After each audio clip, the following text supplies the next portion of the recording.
Hi, this is Charting Man Dan of thechartguys.com, home of technical analysis education. Click the link for a free week trial, no credit card required, and gain access to our multiple live broadcasts daily, community chat room, educational videos, nightly watch lists, and more. Invest in your education and future and join the community today. Hello everyone, looking at SPY on the daily and weekly time frame. Big time bounce today. We had a gap down open, lots of weakness.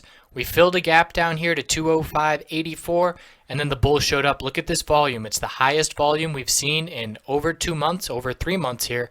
It shows massive buying of this dip by the bulls. We saw early on as things started to reverse on the hourly chart. We saw a bullish reversal candlestick. We confirmed it. Bullish volume was significant. We saw that halfway through the day. We were going to have a huge volume day.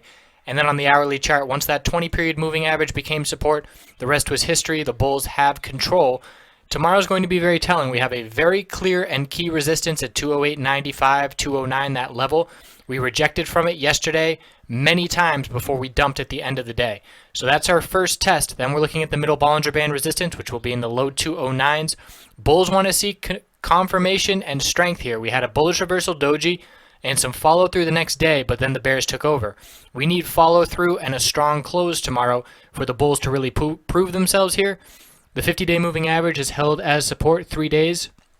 Yesterday we did close a few pennies below it, but in a $200 stock, I don't let a few pennies determine anything.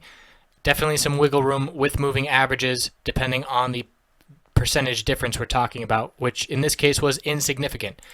Weekly time frame, look at that long bullish lower wick. So we have a bearish reversal candlestick last week, and we are technically confirming it with the lower high, lower low, and the dip, but it is showing bulls buying this dip and that strength. The 10-week moving average support is 207.80, and we are going to be watching to see. We have the Brexit next week. We're certainly going to be watching closely with that.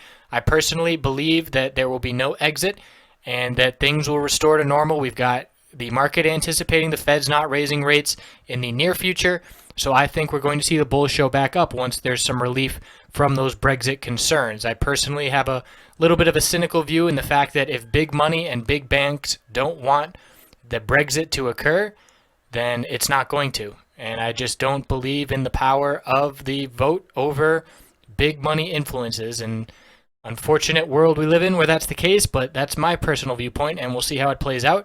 So if that doesn't occur, markets should be heading up with a nice buying of the dip opportunity. Tomorrow will be pretty telling. I appreciate you watching. We'll check back tomorrow. Have a great night.